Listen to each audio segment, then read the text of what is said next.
known this moment was coming, is it still as hard for you as it is for the rest of us to kind of wrap your head around the fact that it's here? I'm trying to wrap my head around why I'm standing here and he's not. And we all know why. It's not Tim Duncan to bring any attention to himself. We've been saying it for 19 years, and he really only cared about doing the best job he could basketball-wise and being who he was for his teammates, and being somebody who loved, his family. So that's really who he is. So this is the furthest thing from his mind, and so I figured I better come out here and do this and somehow say goodbye to him, which is an impossibility for a lot of reasons. But I tried to think of how to compare him and what to say about him, and I got a few thoughts that might be boring for all of you, but everybody always talks about who they like to eat dinner with. If you had one night you could go to dinner or go to lunch with so-and-so, who would you like to do it with? And people say, Mother Teresa and Jesus and the Dalai Lama. And okay, I get it. But if you think about a little bit more earthly, worldly type people, people who are interesting, I think of people like, William F. Buckley on the right and Gore Vidal on the left, when they had their debates. Some of you are old enough to remember that stuff. I mean, really clever, incisive people, ideas that blow your mind and all that kind of stuff. And I can honestly tell you,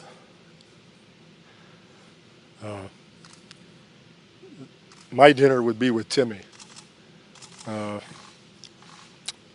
it would be because he's the most real, consistent, true person I've ever met in my life. He is so genuine that it blows your mind, like Buckley or Vidal would in a avant-garde sort of way. To spend time with Timmy is really sublime in many ways. People don't know about his cleverness. I think of people like John Cleese, clever, incisive, sarcastic. Nobody knows that about Timmy. I can be on him in a game and ask him why he's not rebounding in a relatively stern way, and really get on him in front of everybody. And on the way back to the court, he'll say, "Thanks for the motivation, Pop. Thanks for the support, Pop." And then he'll turn away with his eyes up in the air, and we'll both start laughing. And people don't see those things. But his teammates have. And that's why his teammates love him, because he's been the best teammate anybody could ever imagine. Think about how many people have played with him. And all Tim Duncan has to do is he raises one of those arms, right or left, and he puts it on their shoulder. And it's a warmth and a comfort that they feel that allows them to become the best possible player they can be. And we've had a lot of guys go through here and be successful and then go on other places. And it's become because Tim Duncan created that environment for whoever came through here to be able to develop and create livings for their families. And we're all grateful to him. It's not a show of humility in any way, sense, or form. People who grew up with me know me. I would not be standing here if it wasn't for Tim Duncan. I'd be in the Bud League, the Budweiser League, someplace in America, fat and still trying to play basketball or coach basketball.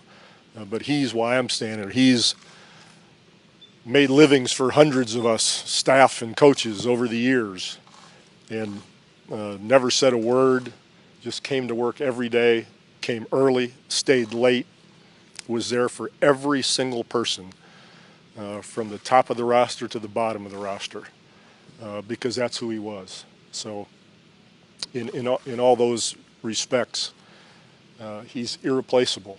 Can't happen.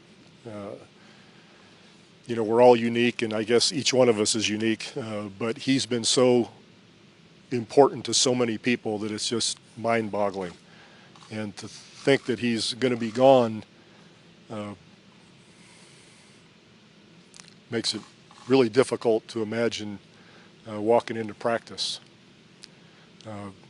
going to a game, getting on a bus, taking him a piece of carrot cake, whatever it might be.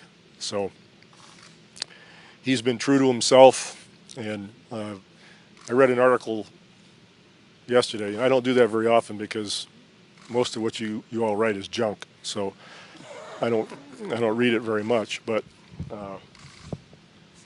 this was by Jason Gay from the Wall Street Journal, and he pretty much got it right on the head about who Timmy is. And I don't know how much basketball he watches, or you know who he consulted for the article or anything like that, but he was right on the money as far as Timmy's class and humility and consistency over time.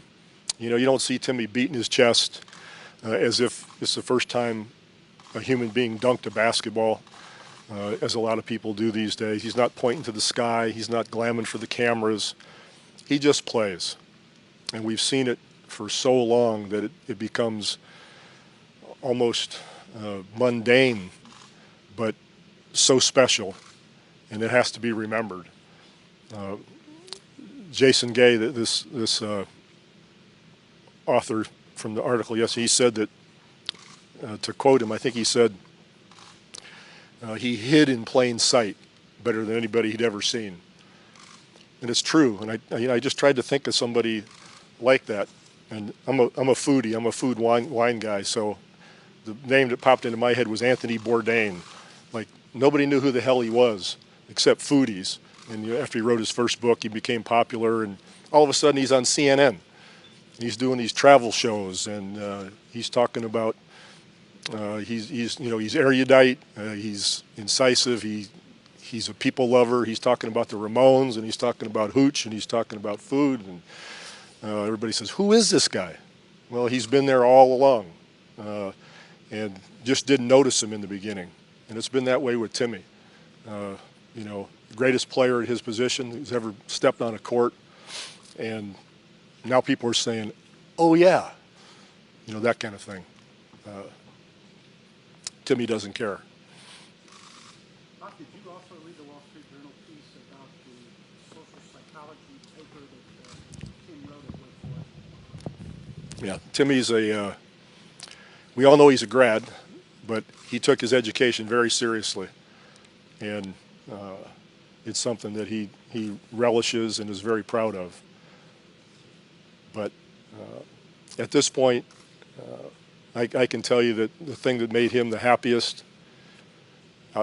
I'm speaking for him now, and I hope I'm accurate, but I think the thing that made him happiest, beyond, you know, the fans and his teammates and all that sort of thing, was the time he spent with his two children before games on the bench over there.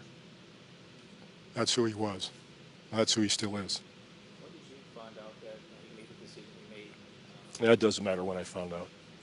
A lot of teams that lose a superstar are left, you know, with a big reconstruction period. You guys aren't in that pace.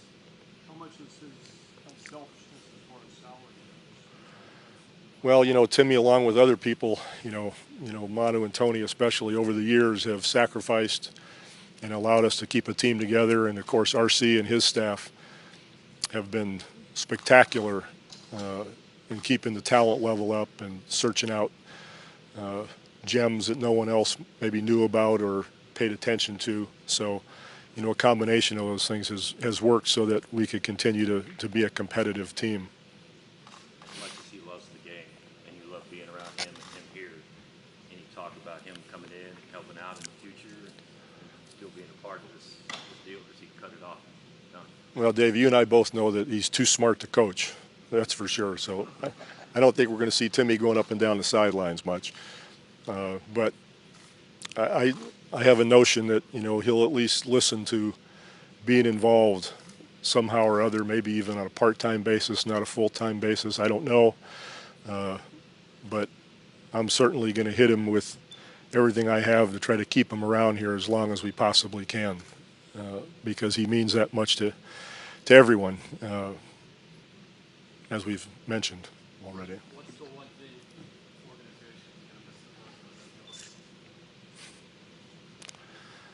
on that? I just think, you know, the aura that he creates, the iconic figure that he established for us all those years, the security, the safety net, the home plate, the hub of the wheel, you know, all that sort of thing is who he was as a player. Even when he didn't score as many points the last couple of years, people still don't realize how efficient he was defensively. Just look to see where he ranked this last year as an individual player defensively, and you'll figure that out very quickly.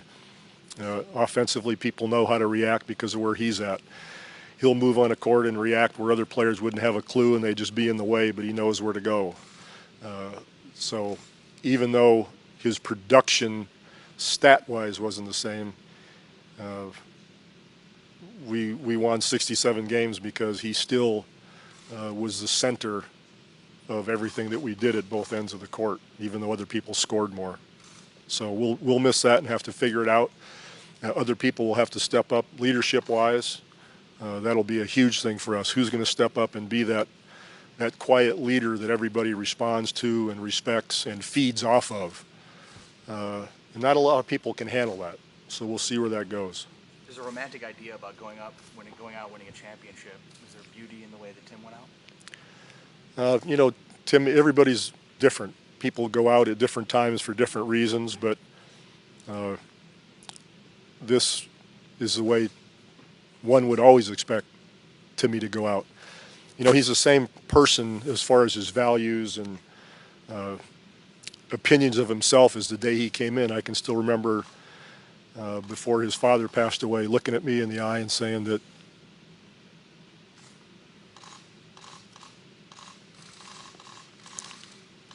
I'm going to hold you responsible to make sure that when he's done, he's the same person he is now.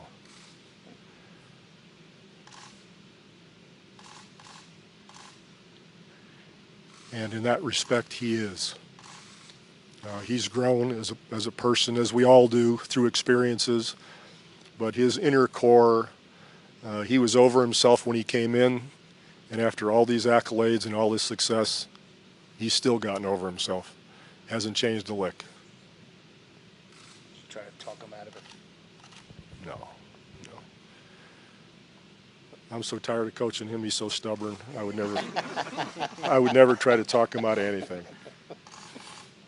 His ability to accept direction in coaching, was that pretty evident early, or something that you had to kind of feel him out for? That's a great point. His willingness to allow me and my staff to coach him, and coach him critically. You did well, you did poorly. Here's the deal. That allowed for a lot of success because that set the tone for every other player that's ever come through that door. Because when somebody like him accepts and wants direction and coaching and responds to it so well, it makes it very difficult for anybody else to go in a different direction. So that was huge for our success. What did he teach you about leadership? That there are all kinds of leadership. His was a quiet. He doesn't wave a towel. He doesn't give speeches. When he speaks, it's for a purpose. Less is more, in a sense, with him. And so when he did speak, it meant something to people. And he led by example. He had a vision. Everybody bought into his vision. He was accepting. He was not judgmental of people. He didn't really even need to demand because they knew inherently that what he expected was what they saw in him and what he did every day in practice and in games. How he handled a loss. How he handled our loss in Miami in the finals. How he handled our win against Miami in the finals. That's who he was, and that's how he led. I know it's so many games, 19 years, but is it one that stands out to you watching him play? No, Not really. I remember a pretty neat summer league game when he first came in when Ostertag blocked his shot. That was pretty cool. Yo, Timmy. Okay? That's about all I can handle. All right. Have a great summer, everybody. Thank you. Okay.